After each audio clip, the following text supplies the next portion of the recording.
I knew something was wrong from the moment I woke up on what was supposed to be the happiest day of my life.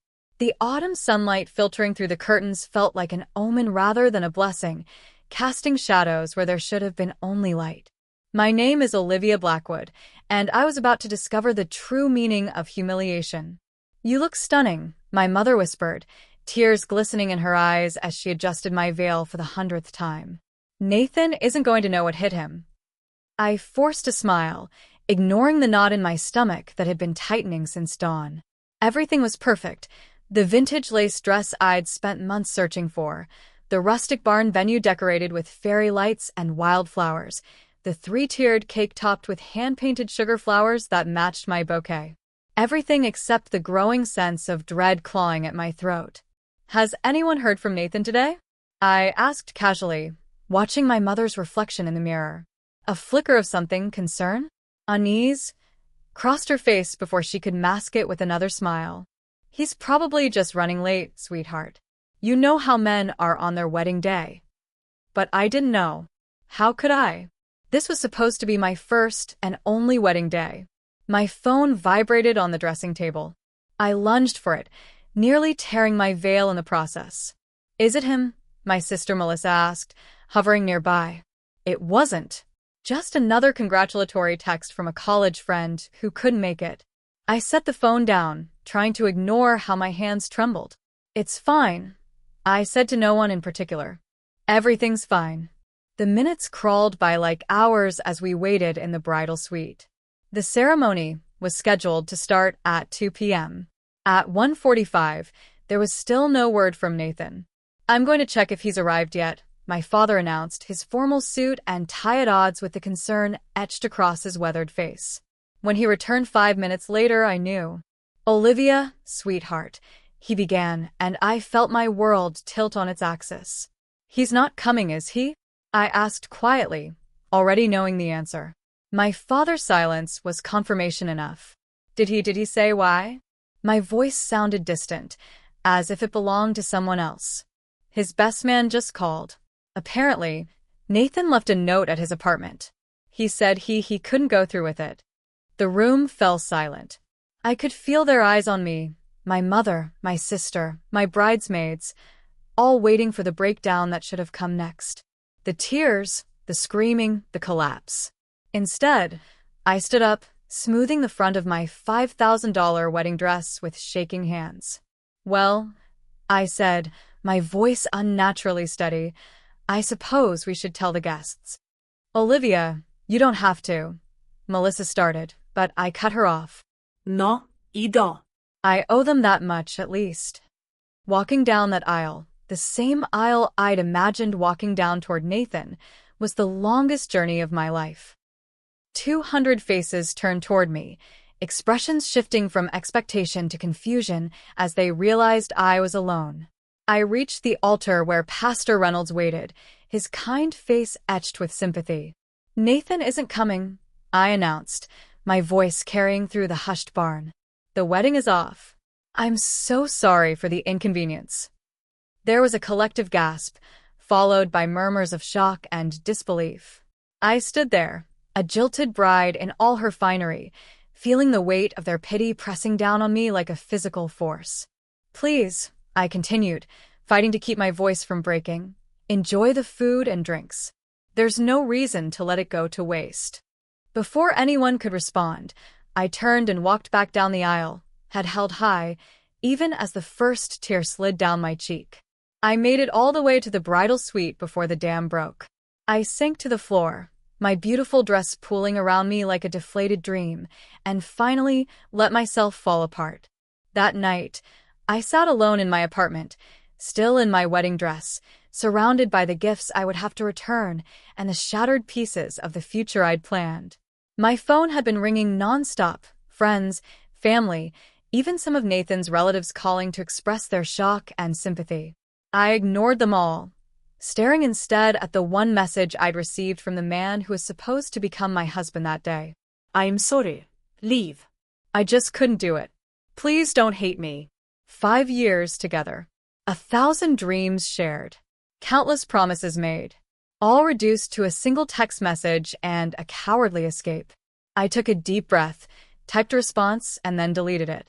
What was the point? What could I possibly say to the man who had left me standing alone at the altar, humiliated in front of everyone we knew?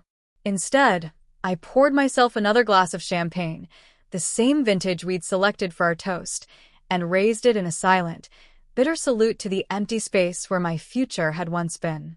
To new beginnings, I whispered to no one at all, as the first light of dawn crept through my window. Little did I know that this ending was just the beginning of a journey that would lead me back to that same altar, facing the same man, with an entirely different heart. The gentle hum of Manhattan traffic filtered through my office window as I reviewed the final designs for the Thompson wedding.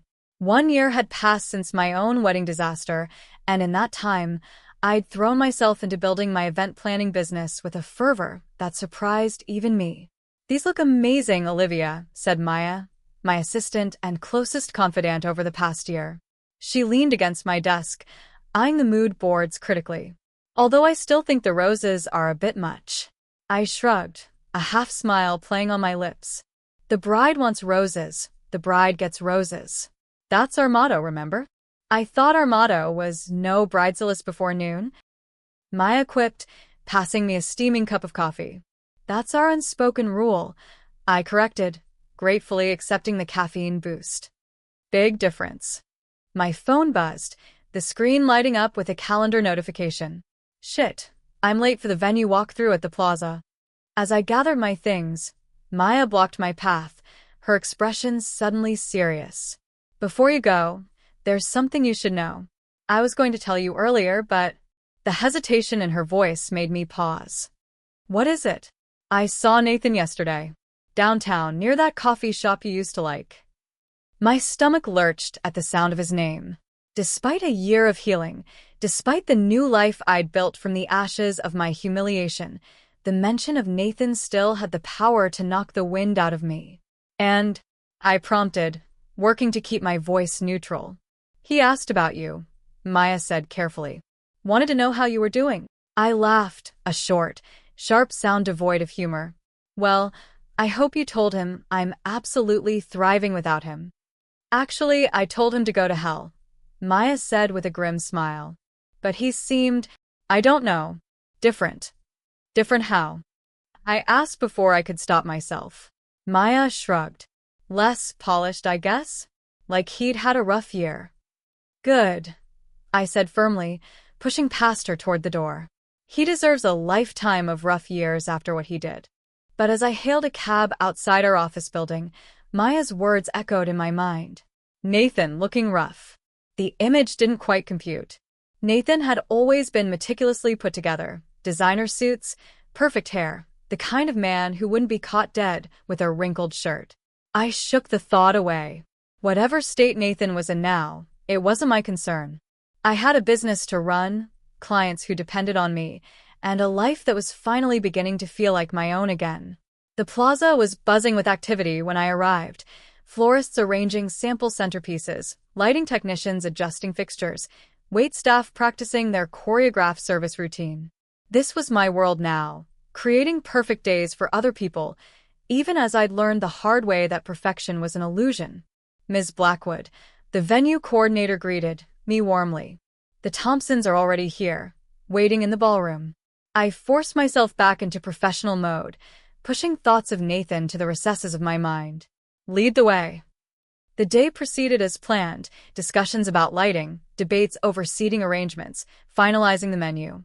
The Thompsons were a dream couple, deeply in love and more concerned with celebrating their commitment than with Instagram-worthy details. They reminded me painfully of how Nathan and I had been, once upon a time. As the meeting wrapped up, Mrs. Thompson, Rebecca, pulled me aside. "I just wanted to say how grateful we are to have found you," she said, squeezing my hand. "Your attention to detail is incredible, and we feel so comfortable with you handling our special day." I smiled, genuinely touched. "That means a lot. I promise to make it everything you've dreamed of." "I believe you will," she said, then hesitated. "I hope you don't mind, but I looked you up before we hired you. I read about what happened last year." My smile froze in place. Of course she had. My abandoned at the altar story had made quite the splash in certain social circles, especially after I'd channeled my heartbreak into launching Blackwood events. I just wanted to say how brave I think you are, Rebecca continued. To turn such pain into something beautiful for others. It's inspiring. I swallowed the lump in my throat. Thank you. That's very kind. As I left the plaza, Rebecca's words lingered with me. Brave. Was I brave? Or just stubborn, refusing to let Nathan's rejection define me? The evening was settling over the city as I walked back to my apartment, the autumn air crisp and reminiscent of that fateful day a year ago. I passed the coffee shop Maya had mentioned, Theo's, where Nathan and I had spent countless Sunday mornings planning our future. Before I could reconsider, I found myself pushing through the door, the familiar scent of roasted beans and cinnamon washing over me.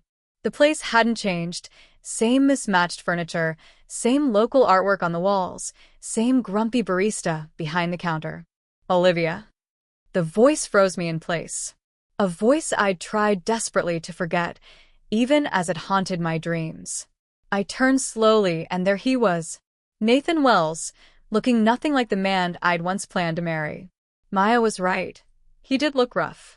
His once immaculate hair was longer, slightly unkempt. He'd lost weight, his cheekbones more pronounced under a day's worth of stubble.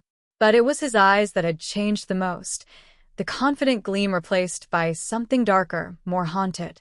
Nathan, I acknowledged, my voice steadier than I felt. What a coincidence. He shook his head.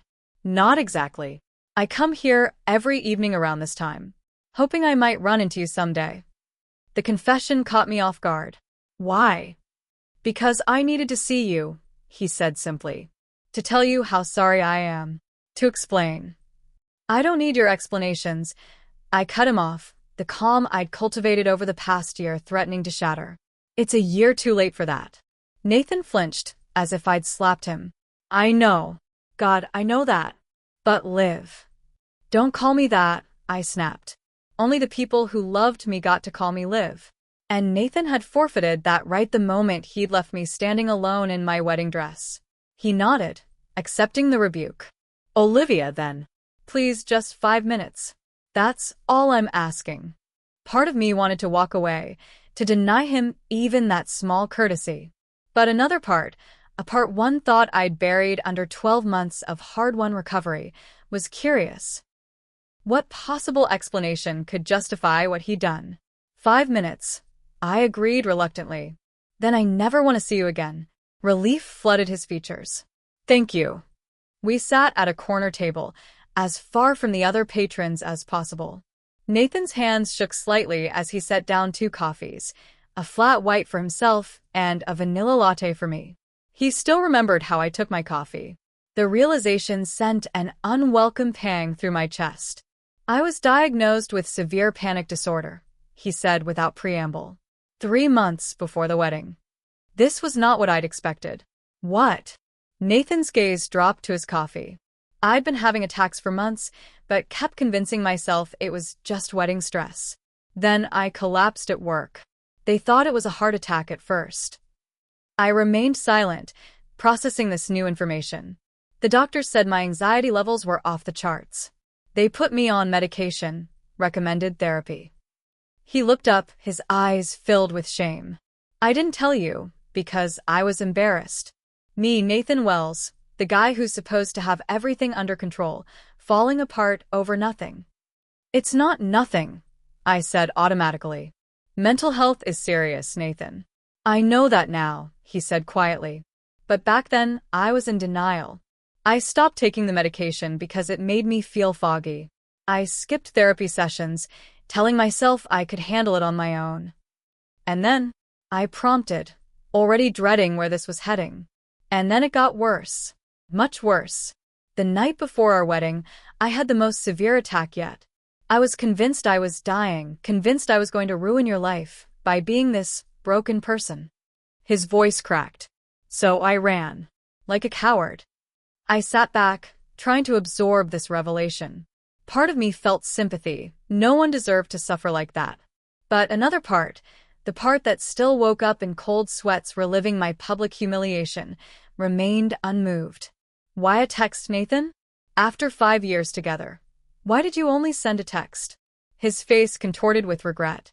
Because I couldn't face you. I couldn't bear to see the disappointment in your eyes. It was unforgivable, I know that. Yes, it was. I agreed, my voice cold. I've been in intensive therapy since then, he continued. I'm properly medicated now. I've learned coping mechanisms for the attacks when they come. I'm glad you got help, I said stiffly. But I'm not sure what this has to do with me now. Nathan took a deep breath. I want a second chance, Olivia.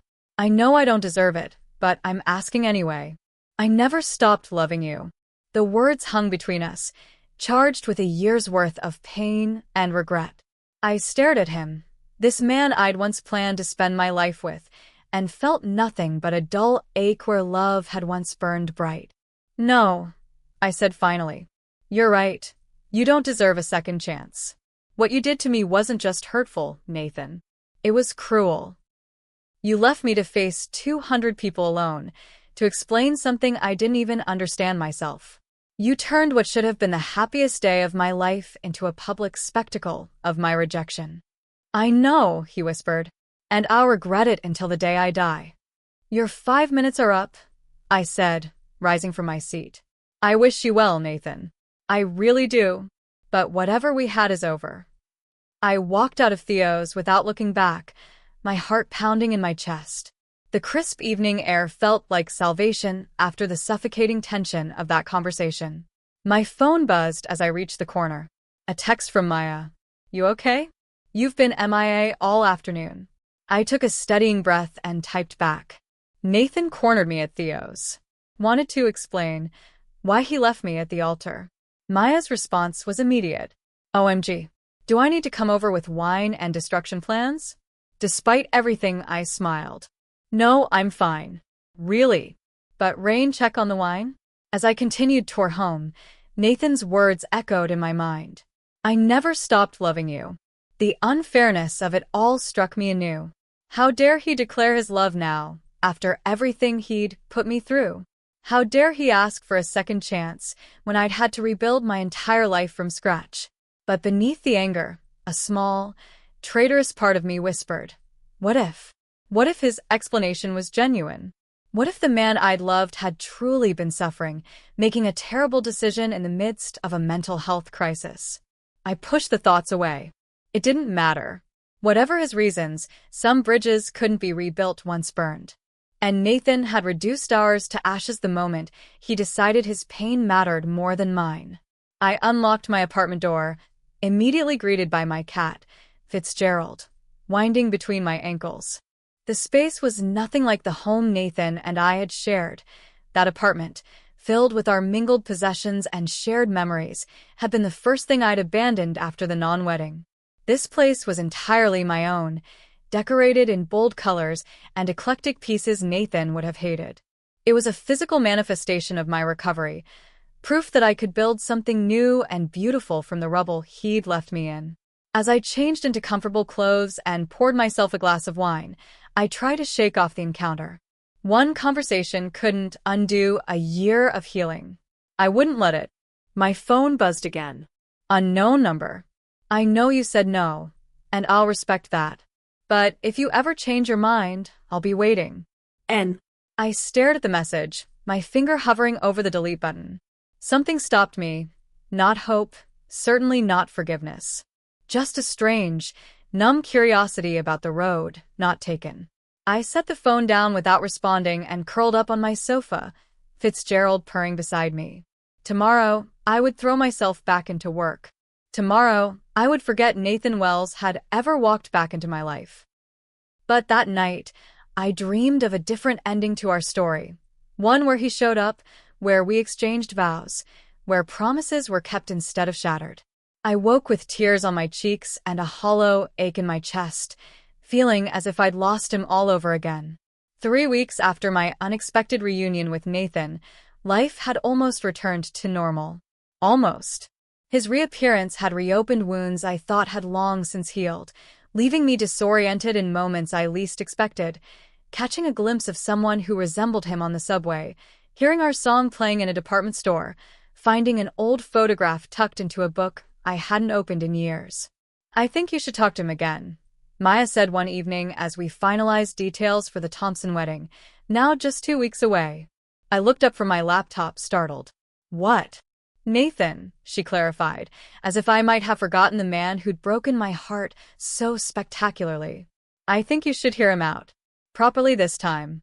I already did, I reminded her. His panic disorder explanation doesn't change what happened. Maya set down her pen, fixing me with a searching look. No, but it contextualizes it. And you haven't been the same since you saw him live. You're distracted, you're making mistakes. I am not making mistakes, I interrupted defensively. You ordered peonies for the Thompson wedding when Rebecca specifically requested garden roses, Maya pointed out. You scheduled the cake tasting for the same time as their venue walkthrough. Yesterday, you called Rebecca Rachel, twice during our call.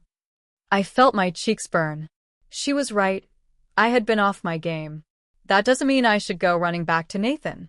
I'm not saying you should get back together with him, Maya clarified. I'm saying you need closure. Real closure, not the kind you've been pretending to have for the past year. Her words stung with their accuracy. Had I been pretending? Had I really moved on? Or had I just buried my feelings under layers of work and forced optimism? He hurt me, Maya, I said quietly. In front of everyone I love. How do you come back from that? Maybe you don't, she acknowledged. Mavi. Oh, you just figure out how to move forward. But I don't think you can do that until you really understand what happened. I sighed, twirling a pen between my fingers. Why are you pushing this? I thought you hated him for what he did to me. I did. I do, Maya confirmed. But I also hate seeing you stuck like this. And honestly, when I saw him that day, he looked broken. Like he'd been through hell too. Good, I said automatically, but the response felt hollow. Maya reached across the desk, squeezing my hand. Just think about it, okay? For your own peace of mind, not for him. Later that night, I found myself staring at Nathan's last text, still unanswered.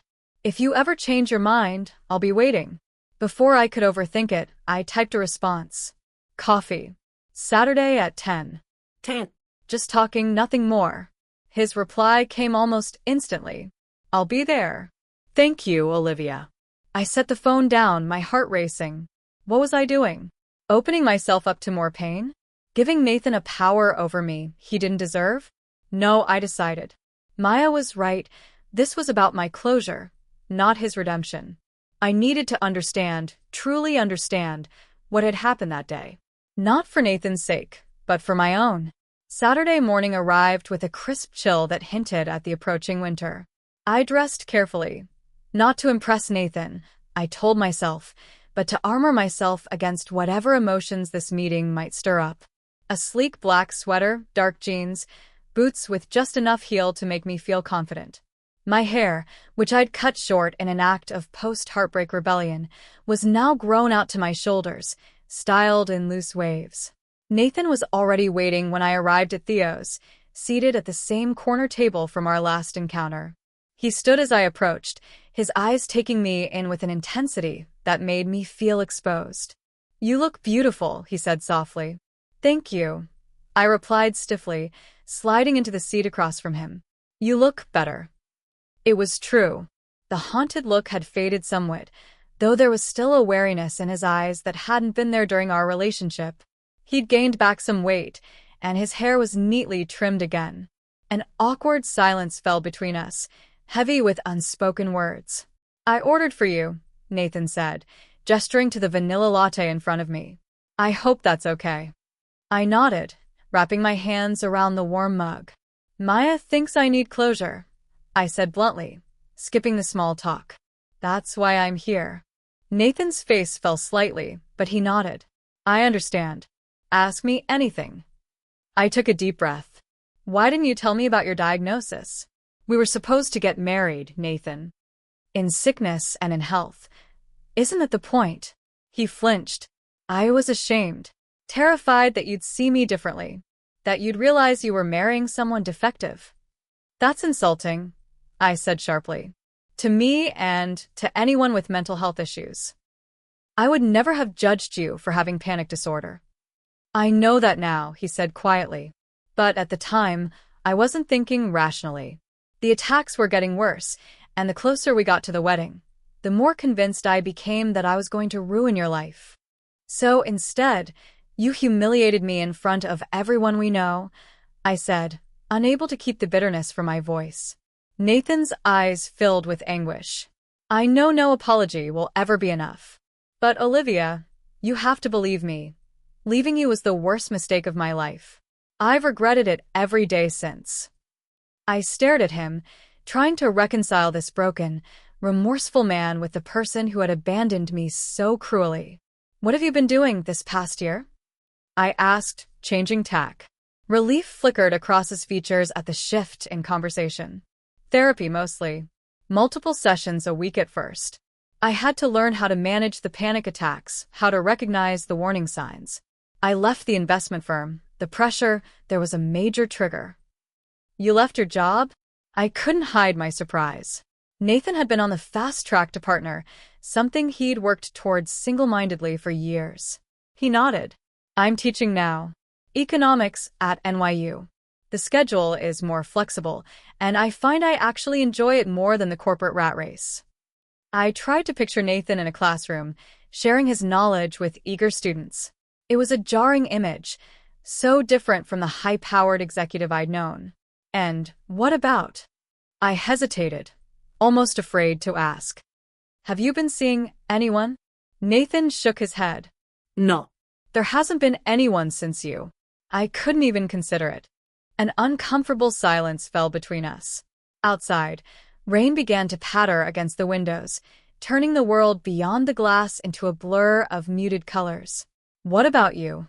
Nathan asked finally. Maya mentioned you started your own business. I nodded, feeling a surge of pride despite the circumstances. Blackwood Events. I specialize in weddings and galas.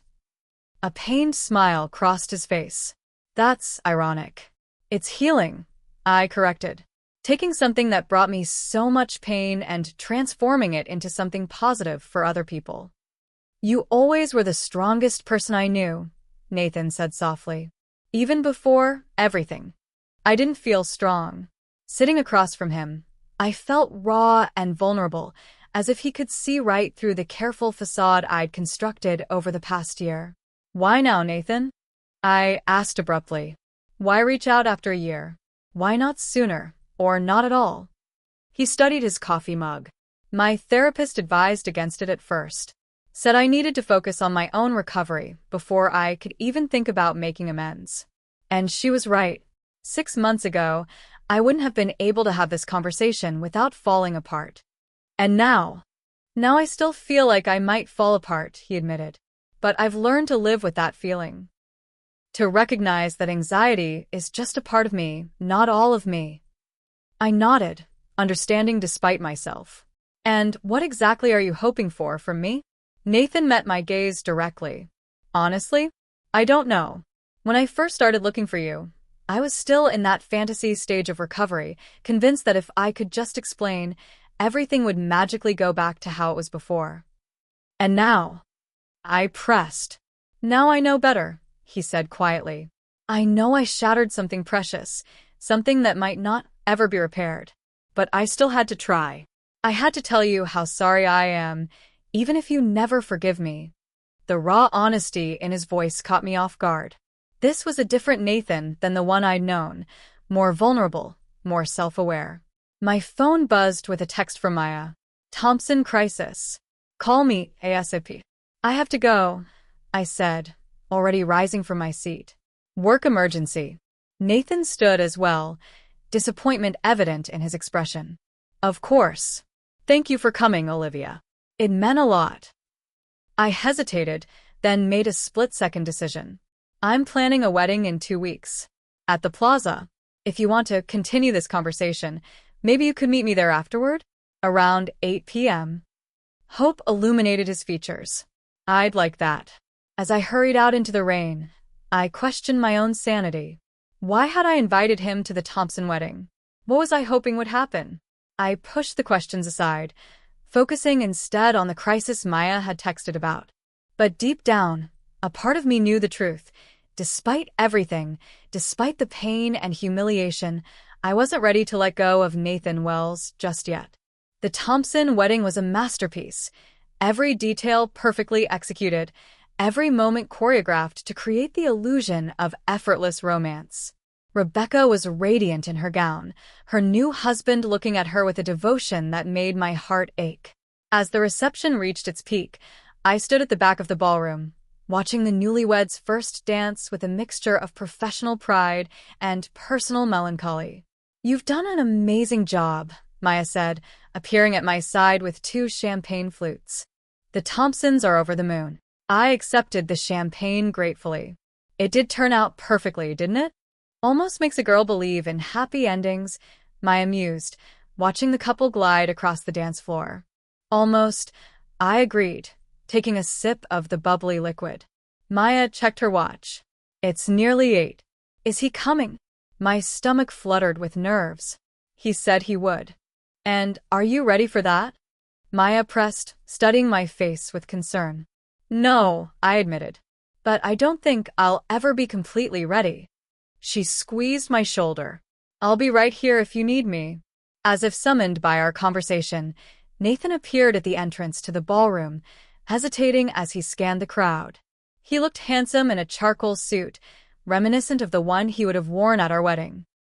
The thought sent a pang through me. I made my way toward him, hyper-aware of the irony, meeting my runaway groom at another couple's wedding celebration. "You came," I said, stopping a few feet away from him. He nodded, his eyes taking in the lavish decorations, the dancing guests, the palpable joy filling the room. "This is incredible, Olivia. You created all this." "With a lot of help," I acknowledged, oddly pleased by his admiration. "The couple is wonderful. They made it easy." An uncomfortable silence fell between us, the weight of our own failed almost wedding hanging in the air. "Would you like to go somewhere quieter?" I suggested.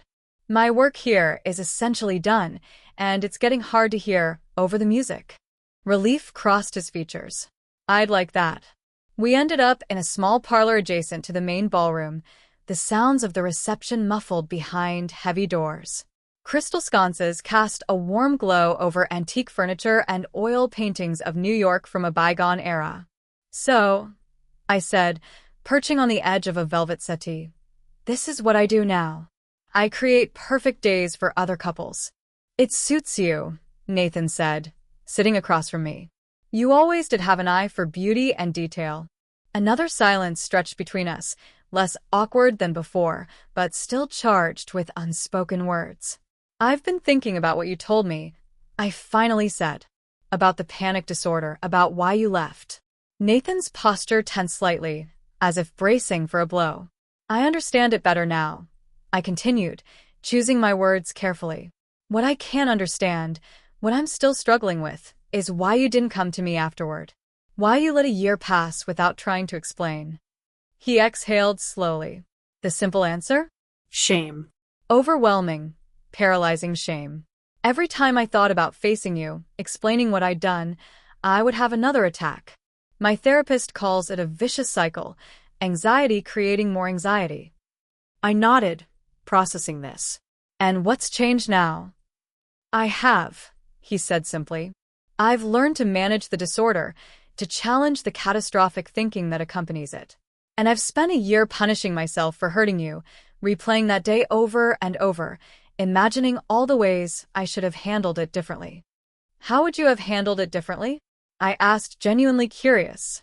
Nathan's gaze turned inward, contemplative. "I would have told you about the diagnosis right away. I would have let you support me through it the way partners are supposed to. And if I still felt I couldn't go through with the wedding, I would have talked to you face to face, explained why, asked for more time instead of running away." His answer was thoughtful, reflecting a level of introspection the old Nathan had never possessed. "I would have been devastated," I admitted.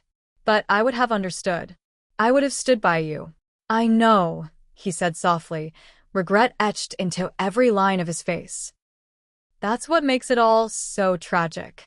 I threw away the best thing in my life because I was too afraid to be vulnerable with the one person who would have accepted me, flaws and all. The raw honesty in his voice touched something deep within me, a wound that had never fully healed despite my best efforts.